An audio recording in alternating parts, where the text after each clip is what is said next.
예, 오늘 예배 우리 초등부 친구들과 선생님들이 같이 와서 예배 드리니까 너무 좋습니다.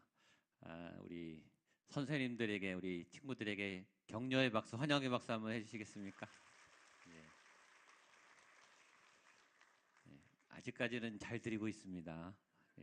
설교 시간인데 우리 친구들 의젓하게 예배 잘 드려줘서 너무 고맙습니다. 가을은 식욕이 올라가는 계절이고 또 독서의 계절이고 또 날씨가 어제처럼 아주 맑고 높은 또 청명한 가을 하늘 추수의 계절이기도 하고 공연의 계절이기도 합니다. 많은 음악회 또 뮤지컬 연극 공연들이 많습니다. 최근에 이 공연계에 우리 40대 50대 어머니들 여성들을 위로하는 공연들이 많이 이제 유행이 돼서 몇 년 전부터 우리 외로우신 우리 어머니들 여성분들 또 이렇게 다독여주는 그런 연극들이 시작됐습니다. 그 연극이 반응이 좋으니까 이제 아버지들을 좀 위로하는 공연도 생기고 또 우리 청년들 요새 굉장히 진로 때문에 고민이 많은데 이 어려운 분들 향하는 공연들이 많이 진행되고 있다 그래서 참 반갑더라고요. 위로가 필요한 시대 또 따뜻한 마음이 필요한 시대 이 가을에 우리를 회복시키시는 하나님의 은혜가 여러분들 가운데 넘쳐나기를 축복합니다. 하나님이 모세를 시내산에서 부르실 때 뭐라고 말씀했냐면 내 발에서 신을 벗어라 라고 했습니다. 왜 신을 벗기셨을까요? 신은 굉장히 필요한 거죠. 여기 오늘 신발 안 신은 분이 한 분도 없죠. 다 신발을 신었습니다. 신발은 꼭 필요해요. 근데 하나님 앞에서는 필요하지 않다는 거죠.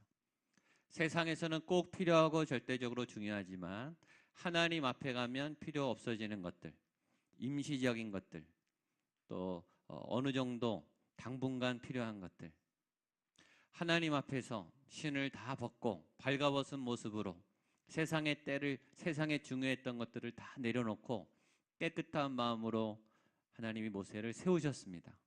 사역 이전에 하나님은 모세를 위로하셨고 세상의 짐을 벗기셨고 또 세상의 무거운 때들을 벗겨 주셨어요. 그것이 예배입니다. 하나님 앞에 하나님 안에 필요한 것들로 채워나가기 위해서 세상 것을 내려놓는 그 자리가 예배이죠. 오늘 예배 때 우리가 필요한 세상에서 필요했던 또 아직도 짊어지고 있는 우리 발에 신을 벗어버리고 거룩한 하나님의 영광을 경험하는 여러분 되셨으면 좋겠습니다. 오늘 본문은 예수님이 드디어 사역을 시작하는 공생애를 시작하는 첫 스타트 포인트, 첫 출발 선상에 관한 말씀입니다.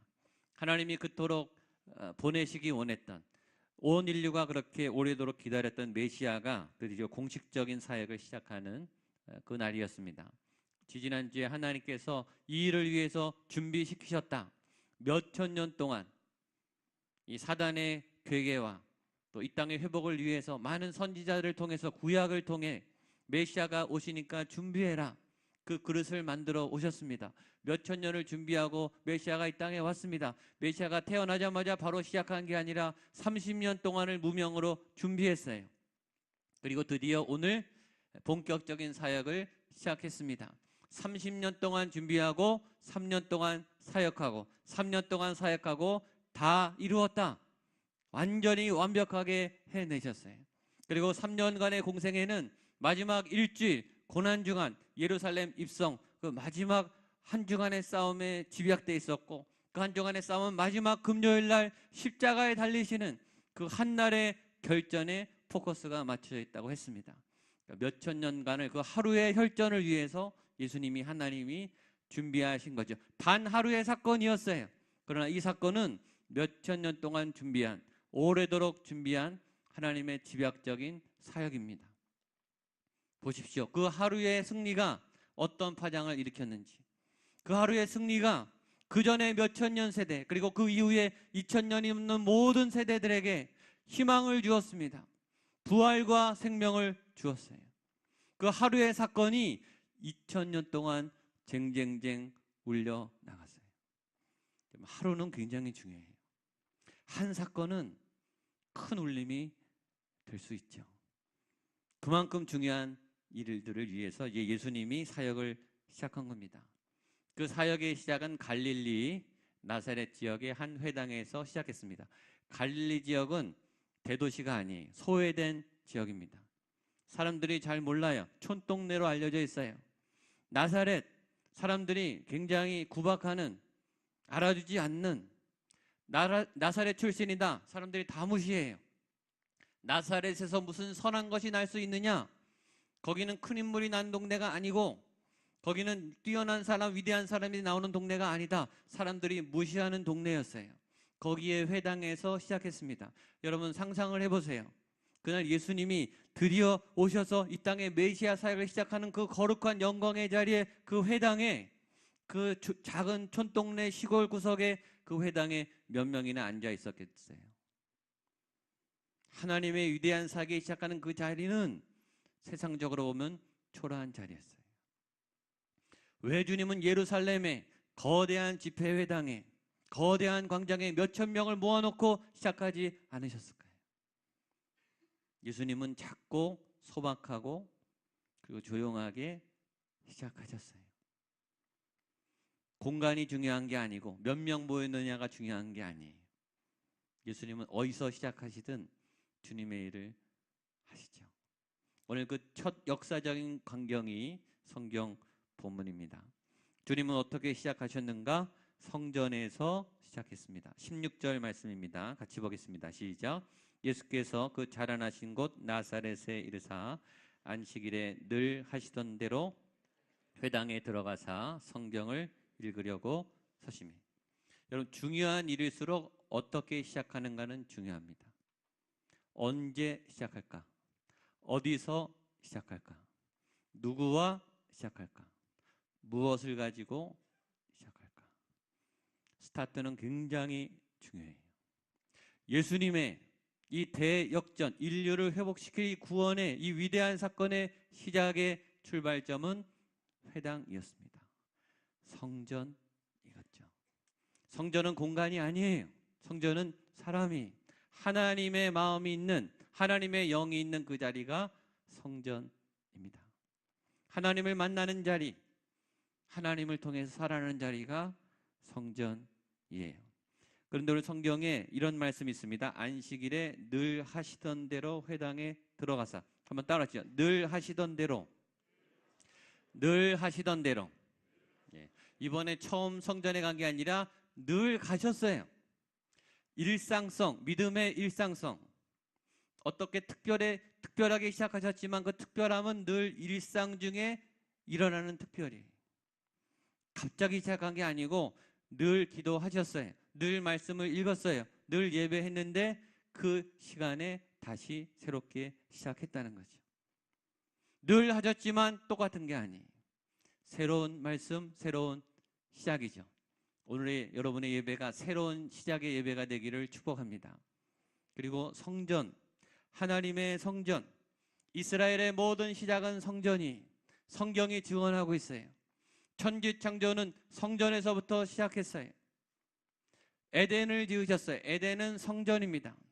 선악과는 성전이, 그것을 바라보는 순간 하나님을 기억하고 하나님의 말씀을 기억해요. 성전입니다. 노아의 홍수가 있은 다음에 이 땅에 큰 파도가 휩쓸고 지나가고 방주에서 내린 8명의 노아 가족들이 내리자마자 예배를 드렸어요. 새로운 인류는 성전을 세우면서 시작했습니다. 아브라함과 이삭과 야곱은 가는 곳마다 성전을 지었어요. 세겜, 베델, 무엘세바, 마므레, 상수리, 가는 곳마다 제단을 쌓고 이사를 하면 제일 먼저 예배를 드렸어요. 성전을 쌓았어요. 40년 광야 생활의 90점은 성막이었어요. 하나님의 법궤가 있고 하나님의 증거궤가 있는 성막을 따라 움직였고 성막에서 구름기둥과 불기둥이 피어올랐을 때 이동했어요. 성전을 따라 옮겨 다녔어요. 다윗은 왕이 되자마자 법궤를 찾았고 다윗의 장막을 세웠습니다. 그 다윗의 장막은 이스라엘의 통일 왕국의 정치, 경제, 문화, 삶의 구심점이 됐어요. 성전이었습니다. 바벨론 포로에서 돌아와서 그들은 자기 집을 짓지 않고 회사와 국가를 세우기 전에 성전부터 지었어요. 그리고 마지막에 새 예루살렘 성, 우리가 마지막에 회복될 그 장소, 우리가 죽은 다음에 어디로 가는가? 하늘나라 성전이 새 예루살렘. 요한계시록 21장 10절로 11절 같이 한번 읽겠습니다. 시작. 성령으로 나를 데리고 크고 높은 산으로 올라가 하나님께로부터 하늘에서 내려오는 거룩한 성 예루살렘을 보니 하나님의 영광이 있음에 그 성의 빛이 지극히 귀한 보석 같고 벽업과 수정같이 맑더라. 우리가 마지막에 다 성전으로 가는 거예요. 그걸 보여준 거죠. 성전에서 다 만나게 되기를 축복합니다. 요한계시록에는 마지막에 그 성전에서 어떤 일이 일어나냐고 써 있냐면 모든 눈물을 씻으심에 이렇게 되어 있습니다. 세상에서 당한 거 힘든 거 하나님이 다 씻어준다라는 거예요. 얼마나 힘들었니? 얼마나 아팠니? 얼마나 외로웠니? 이제는 괜찮다. 다 끝났다. 이제 더 이상 무서워하지 않아도 된다. 그게 주일날 예배 드릴 때 얻어야 되는 경험이에요. 지난 한 주간 동안 힘들었던 그런 일들이 벗겨지고 아 됐다. 아 살았다. 아버지가 안아주고 아버지가 눈물을 닦아주는 자리. 저번에 성전에 들어오자마자 울먹거려요. 울음이 막 복받쳐요. 힘들게 살았거든요. 하나님의 위로가 있는 성전. 내 영혼이 살아나는 성전. 길을 다시 찾는 성전. 힘이 새롭게 나는 하나님의 성전. 저는 여러분들이 그 성전을 꼭 회복하게 되기를 바랍니다. 그 성전에서 그럼 뭘 하셨는가? 그 다음 보겠습니다. 17절로 19절입니다. 시작. 선지자 이사야의 글을 드리거늘 책을 펴서 이렇게 기록된 데를 찾으시니 곧 주의 성령이 내게 임하셨으니 이는 가난한 자에게 포로된 자에게 자유를, 눈먼 자에게 함을 전파하며 눌린 자를 자유롭게 하고 주의 은혜의 해를 전파하게 하려 하심이라 하였더라. 성전에서 시작했어요. 어디서 시작했는지는 정했는데 그 다음에 어떻게 시작하느냐, 무엇을 가지고 시작하느냐, 예수님은 말씀으로 시작하셨어요. 예수님의 첫 번째 사역은 설교였어요. 메시지 선언. 근데 이 메시지는 새로운 메시지이면서 과거의 메시지, 구약에 있었던, 원래 있었던 두루마리 이사야 61장 말씀을 읽으면서 시작하셨죠. 선지자 이사야의 글을 드리거늘. 이사야를 피셨어요. 뭐냐면 예수님의 사역의 회복의 중심 안에는 말씀의 회복이 먼저라는 거예요.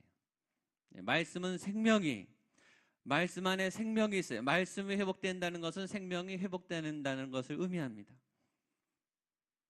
그러면 타락에도 이 말씀을 놓치는 게 타락이에요. 회복의 시작이 말씀이라면 타락의 시작도 말씀의 상실이에요. 우리가 과거에 은혜를 받고 하나님을 알고 교회 안에서 사역 안에서 막 행복해하고 영적 감동을 느껴서 예수님을 확실히 믿었던 어떤 경험 안에는 말씀이 있어요. 들었던 설교가 있어요. 어떤 강한 메시지가 나를 건드린 거예요. 내가 하나님의 사람으로, 예수님의 사람으로 결단을 하게 한 데는 어떤 말씀이 있어요. 근데 우리가 그 말씀을 잊어버리고 그 말씀의 능력을 깎아버리고 말씀을 잃어버리면 타락하게 돼요. 하와가 타락을 했기 때문에 말씀을 잃어버렸습니다. 하나님이 분명히 선악과를 주시면서 말씀했어요. 이것을 따먹지 말아라. 이것을 먹으면 너는 정녕 죽을 거야. 반드시 죽어. 절대 하면 안 돼. 근데 뱀이 질문하니까 하와가 이렇게 말했어요. 죽을까 하노라. 죽을 수도 있고 안 죽을 수도 있을 것 같다. 죽을지 모르겠다. 하나님은 반드시 죽는다. 절대 명령을 하셨어요. 하와는 흔들렸어요. 죽을 수도 있겠다. 죽지 않을 수도 있겠다. 하나님의 말씀이 변질됐어요. 거기 타락이 오는 거죠. 여러분, 말씀을 놓치면 타락하기 시작해요. 우리가 죄를 짓는 그 순간에 하나님의 임재를 잃어버려요. 하나님의 은혜를 잃어버렸어요. 내게 주신 말씀을 잃어버렸다고요. 회복은 말씀을 다시 찾는 데서 시작하는 겁니다. 여러분이 과거에 붙잡았던 말씀을 다시 회복하게 되기를 축복합니다. 근데 이 말씀은 어떤 말씀이냐면 성령님이 함께하는 기름 부음 말씀이에요. 18절 19절 한 번 더 읽겠습니다. 시작.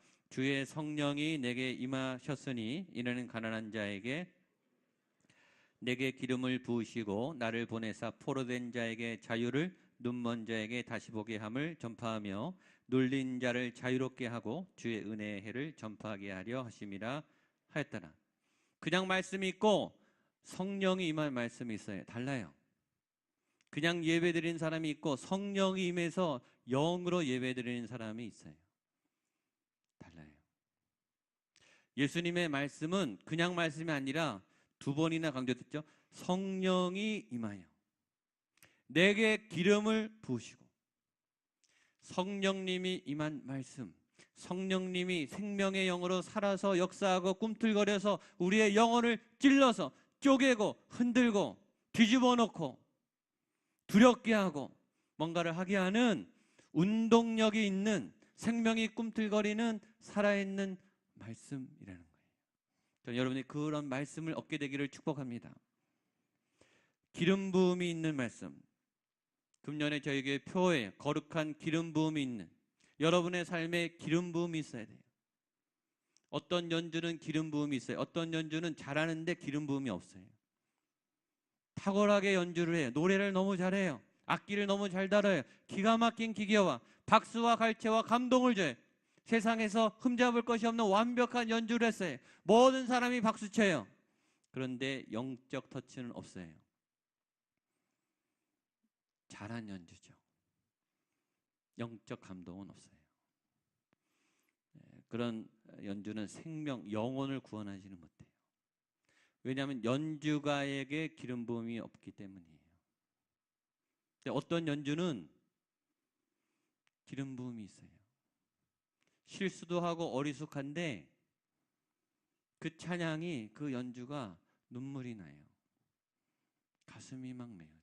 막 목이 메어요. 찬양을 잘해서가 아니에요. 연주하는 그분이 눈물로 감동으로 연주하기 때문에. 여러분 그건 다 느낍니다. 표정만 보면 알아요. 이분이 하나님의 은혜로 감사해서 가난한 마음을 가지고 정말 간절히 연주하는지 안 하는지요. 애들도 다 알아요. 그런 연주는 우리 영혼을 터치해요. 다릅니다. 어떤 선생님은 아이들을 만나는 족족 바꿔놔요. 아이들이요, 이 선생님이 나 사랑하는지 금방 알아요. 나 위해서 하는 말인지 금방 안다고요. 기름 부으심이 있는 선생님이죠. 다릅니다. 교회 사역은 우리가 하는 게 아니에요.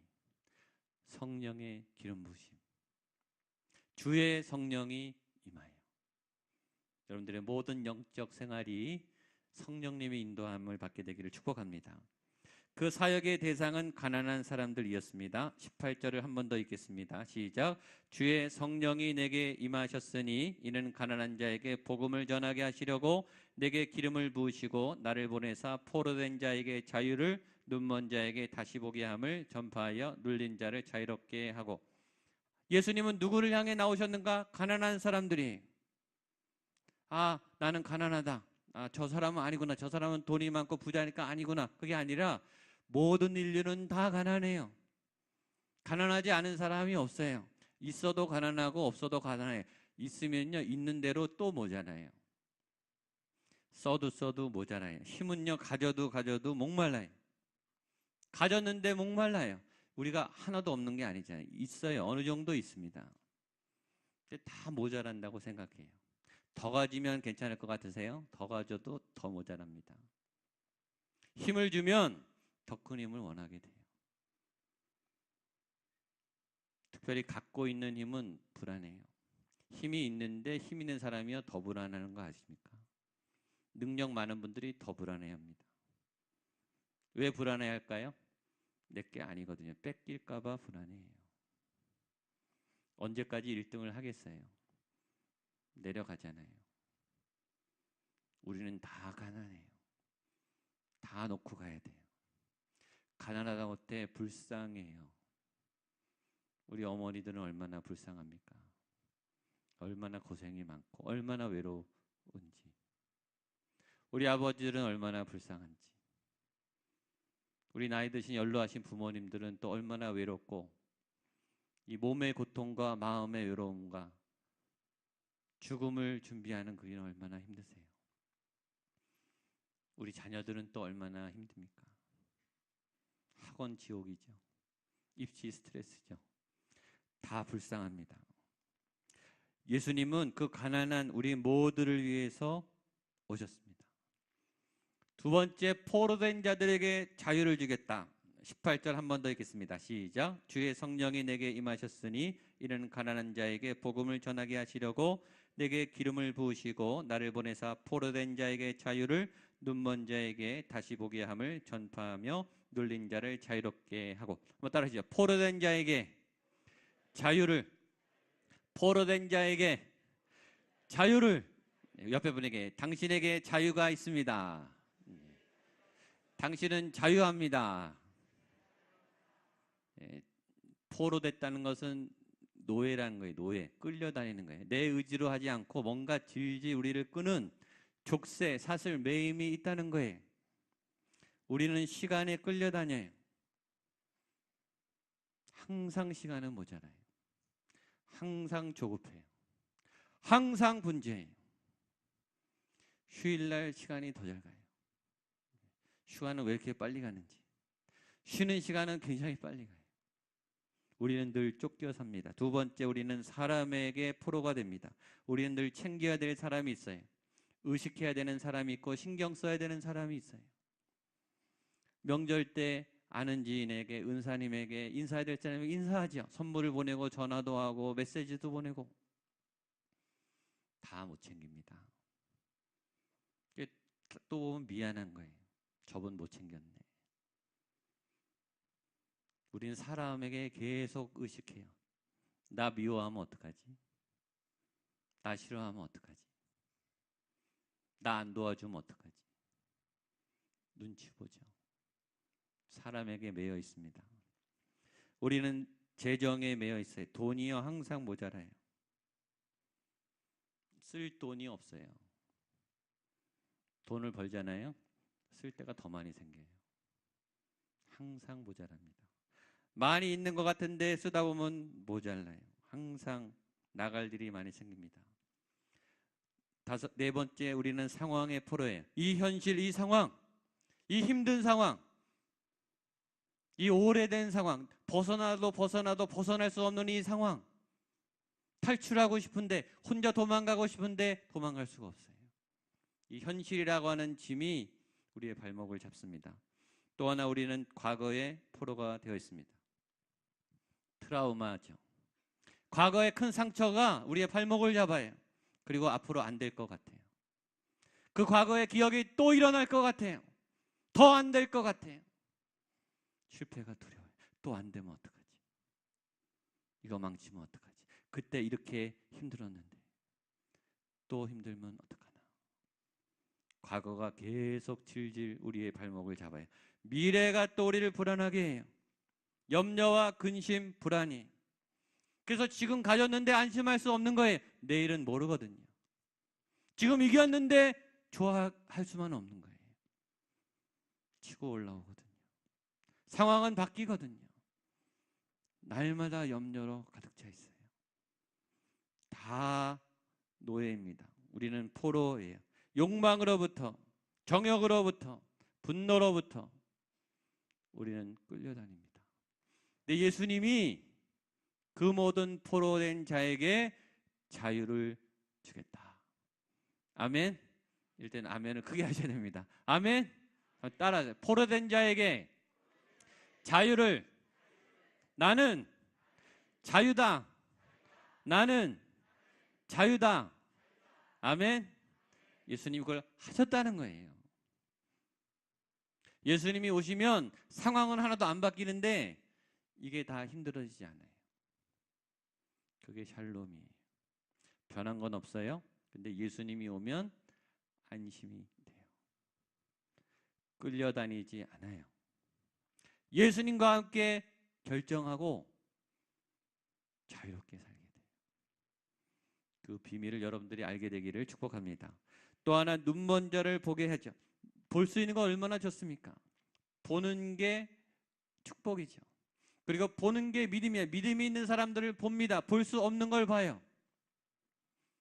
하나님이 우리에게 오감을 줬어요. 보고 듣고 마시고 접촉하고 느끼고. 이 모든 감각은 하나님의 영광을 위해서, 우리의 건강한 성장을 위해서 봐야 좋죠. 들어야 좋죠. 먹을 수 있어야 좋죠. 근데 타락은 오감으로 다 와요. 봐서 타락해요. 들어서 헷갈려요. 터치, 만짐으로 타락해요.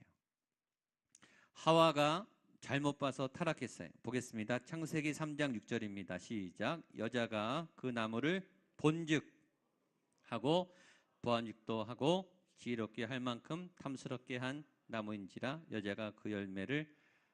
하나님이 선악과를 보여준 이유는 그 나무를 볼 때마다 경배해라, 말씀을 기억해라, 니네보다 하나님이 더 높은 보좌에 계신 분임을 기억해라, 믿음 때문에 보여준 거예요. 근데 하와는 보고 탐욕을 가졌어요. 보고 따먹었어요. 저와 여러분에게 왜 눈을 줬습니까? 믿음이 좋고 하나님의 영광을 보고 비전을 보고 미래를 보고 좋은 것을 보고 감사하라고 눈을 줬는데 우리는 자꾸 봐서 타락해요. 자꾸 이상한 걸 봐요. 자꾸 엉뚱한 것을 봐요. 다 우리는 날씬하고 다이어트를 원해요. 왜 다이어트를 그렇게 실패합니까? 자꾸 먹방을 보잖아요. 자꾸 먹고 싶어요. 그렇게 결심을 한 그 관리가 무너져요. 보는 것 때문이죠. 회복이란 보십시오. 눈먼 자에게 다시 보게 함을. 원래 볼 수 있었는데 눈이 망가졌어요. 다른 걸 보는 거예요. 근데 그 눈을 다시 고쳐준다. 출애굽기 14장 13절입니다. 모세의 얘기입니다. 출애굽기 14장 같이 보겠습니다. 시작. 모세가 백성에게 이르되 너희는 두려워하지 말고 가만히 서서 여호와께서 오늘 너희를 위하여 행하시는 구원을 보라. 출애굽 이후에 홍해 앞에서, 망망대해 앞에서, 그리고 뒤에는 애국 군대가 추격해 죽이러 와요. 그 상황이 죽을 일만 남았어요. 꼼짝없이 죽었어요. 갈 수도 없고 뒤로 갈 수도 없어요. 두려움이 임했죠. 그때 모세가 뭐라 그러냐면 너희는 두려워하지 말고, 두려움을 보지 말고, 홍해를 보지 말고, 저 우리를 죽이려 하는 애국 군대를 보지 말고 뭘 보냐면 너희를 위하여 행하시는 구원을 보라. 지금 두려운 게 보이니 그걸 보지 말고 너희를 위해서 오시는 하나님의 구원을 보라. 안 보이죠. 안 보여요. 믿음의 눈을 열어서 보라는 거예요. 왜냐? 모세는 보고 있거든요. 하나님이 지금 홍해를 가르칠 일을 보고 있어요. 그게 다른 거예요. 현실의 깜깜한 벽, 가정 환경의 어려움, 나를 핍박하고 괴롭히는 사람들의 장벽, 내가 못 이겨요. 그걸 보면 두려워요. 안 좋은 일이 계속 묵상이 돼요. 보이기 때문에 힘들죠. 근데 오늘 예수님이 눈먼 자를 다시 보게 할 것이다. 그동안 보지 못했던 것을 내가 다시 보게 해주겠다.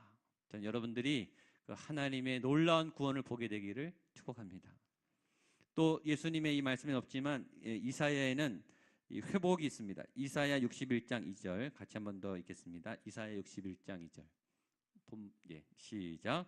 여호와의 은혜의 해와 우리 하나님의 보복의 날을 선포하여 이러하되. 여기는 무서운 말이 있어요. 하나님의 보복, 하나님이 복수하신다는 거예요.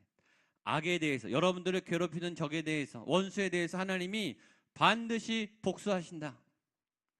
여러분의 억울함에 대해서, 여러분들의 손해에 대해서 하나님이 반드시 갚아주신다. 아멘. 세상이 공평하지 않습니다. 우리의 조건은 똑같이 시작하지 않았어요. 어떤 분들은요, 좋은 환경에서 시작했어요. 어떤 분들은 키가 커요. 어떤 분들은 건강 체질이에요. 어떤 분들은 잘생기고 예뻐요. 어떤 분들은 머리가 뛰어나요. 조건이 똑같지 않아요. 어떤 분들은 태어나면서 아프고 가정 불화가 있고 부모님의 폭력을 경험하고 능력이 이렇게 못 미쳐요. 공평하지 않아요. 여러분 평가가 어떠실 것 같습니까? 하나님이 공정하게 평가하시는 거예요. 좋은 조건으로 시작한 사람과 불리한 조건으로 시작한 사람의 평가가 똑같을 수 없겠죠. 5달란트 받은 사람은 5달란트에 대한 책임을 묻는 거예요. 1달란트 받은 사람은 1달란트에 대한 책임만 하면 되는 거예요. 하나님이 보복하신다. 지금은 억울해죠. 왜 저렇게 시작했을까? 왜 나에게는 이런 조건이었을까? 너무 억울해하지 마십시오. 하나님이 정확하게 셈하십니다. 정확하게 갚아주세요. 그 마지막 하나님의 신원의 날, 하나님의 평가의 날에 우리의 모든 아픔을 닦아주신다 말씀하셨습니다. 그래서 힘내시고 열심히 살아가세요. 마지막입니다. 20절, 21절입니다. 시작. 책을 덮어 그 맡은 자에게 주시고 앉으시니 회당에 있는 자들이 다 주목하여 보더라. 이에 예수께서 그들에게 말씀하시되 이 글이 오늘 너희의 귀에 응하였느니라. 저는 이 본문을 읽을 때마다 정말 전 몸이 소름이 끼쳐요. 예수님이 얼마나 멋지신지 정말 최고예요. 이렇게 멋지신 예수님. 책을 딱 덮고서 사람들을 바라보면서 한마디 하신 거예요. 이 글이 오늘 너희에게 응했다. 이거는요 선전포고예요. 사단에 대해서. 사단, 너 이제 끝났어. 이거예요. 사단, 네가 괴롭히고 망가뜨린 내 백성을 내가 다 찾아낼 거야. 내가 너에게 복수할 거야. 너의 모든 죽음의 권세는 내가 다 처리할 거야. 이제 시작할 거야. 전쟁이 시작된 거예요. 그리고 예수님은 이기셨죠. 오늘 이 말씀이 여러분에게 임하신 줄로 믿습니다. 이미 시작됐습니다. 지금 진행 중입니다. 그리고 저와 여러분들은 승리할 거예요. 이 멋진 승리의 사역의 시작이 이 가을에 계속되기를 주님의 이름으로 축복합니다. 기도하겠습니다. 하나님 아버지, 멋진 주님의 연설과 또 주님의 생명의 사역이 시작됐습니다. 복음의 그 치열한 현장에서 말씀으로 성전에서 하나님의 회복의 일들을 시작하신 그 예수님의 그 능력이 오늘 우리의 삶에 나타나게 하여 주시고 이루어지게 하여 주시고 열매 맺게 하여 주시옵소서. 예수님의 이름으로 기도하옵나이다. 아멘. 자리에 일어나셔서 우리 나주님의 기쁨 되기 원하네 찬송하시겠습니다.